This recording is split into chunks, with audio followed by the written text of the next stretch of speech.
શાળામાં ચાલુ હોય એમને નોટિસ આપી હોય તો દંડનાત્મક કાર્યવાહી થઈ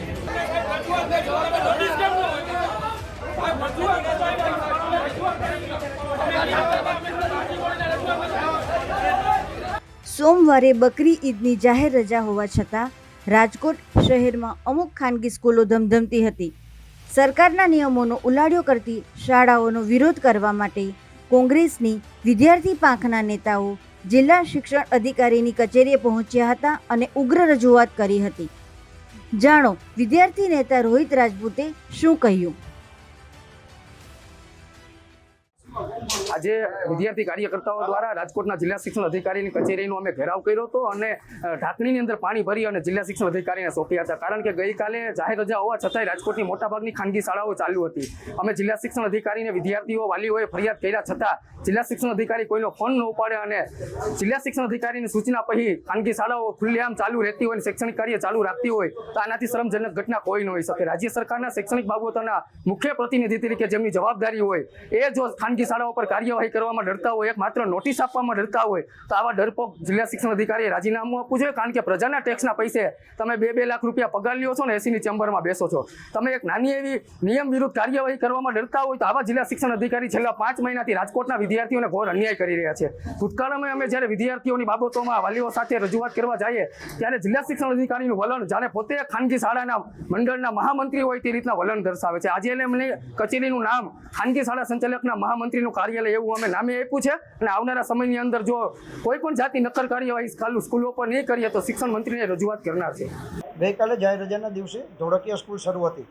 એ બાબતની અમને મીડિયા દ્વારા જાણ થઈ એટલે અમારા કચેરીના વર્ગ 2ના અધિકારી મારફત એમનો સંપર્ક કરી અને શાળા શરૂ હોય તો બંધ કરવાની અમે તાત્કાલિક એમને સૂચના આપેલી. શાળા પણ બંધ કરી દેવામાં આવેલી અને શાળા અત્યાર સુધી રાજકોટમાં 5 મહિનાના મારા કાર્યકાળ દરમિયાન વેકેશનમાં પણ શાળાઓ બંધ હતી. મને રજૂઆત જ્યારે મળી છે, આની અગાઉ પણ એકવાર રજૂઆત મળી હતી ત્યારે અમે શાળા બંધ કરાવેલી હતી. આમ રજૂઆતમાં શાળાઓ તમામ ચાલુ હતી રાજકોટની. એ બાબતમાં હું કહીશ સ્પષ્ટપણે કે કોઈ શાળાઓ એ રીતના શરૂ હોતી નથી, પણ કાલે એક શાળા શરૂ જોવામાં મળી હતી. એને બંધ કરવાના અમે પ્રયત્નો કર્યા છે અને આગળ હવે એ શાળા શા માટે શરૂ હતી એની અમે તપાસ કરીએ છીએ.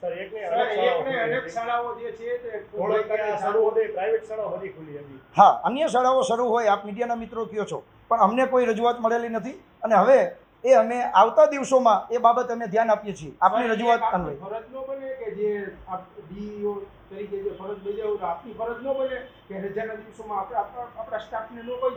રજાના દિવસે અમારો સ્ટાફ એના ફિલ્ડમાં હોય છે. એને એ કંઈ રજા મળે નહીં પછી એટલે એને પરિવાર નથી. હા, એને પરિવાર નથી, એને જીવવાનો હક નથી એવું સાબિત થાય આપ કહો છો એના ઉપરથી. હા, એટલે એ જતા હોય છે કલાક 2 કલાક દરમિયાન જતા હોય, કલાક 2 કલાક દરમિયાન જતા હોય એ દરમિયાન એને જોવા ના મળેલું હોય. હા, નહીં એ જતા જ હોય છે પણ 2 કલાક ગયા હોય એ સમયે જોવા ના મળ્યું હોય. આગળની કાર્યવાહી માટે એમને શાળા શા માટે શરૂ રહી છે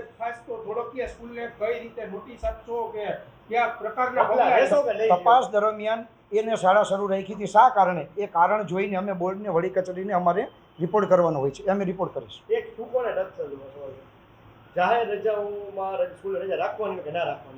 જાહેર રજા અને રવિવારના દિવસે શાળા બંધ રાખવી એ સરકારના નિયમ મુજબ ફરજિયાત છે. સરકારનો નિયમનો ઉલાળ્યો કર્યો, નિયમનું કોઈ ઉલ્લંઘન કરે તો એના માટે શાળા વિરુદ્ધ કાર્યવાહી બોર્ડ પગલાં લેવાનો કોઈ રાઈટ અહીંયા ડીઓને નથી. ડીઓએ માત્ર દરખાસ્ત વડી કચેરીને મોકલવાની હોય છે. વડી કચેરી એની આગળની કાર્યવાહી કરતી. વડી કચેરીમાં રજૂઆત કરશો? કરવાની જ હોય ને. એના રિપોર્ટના આધારે અમે કરશું.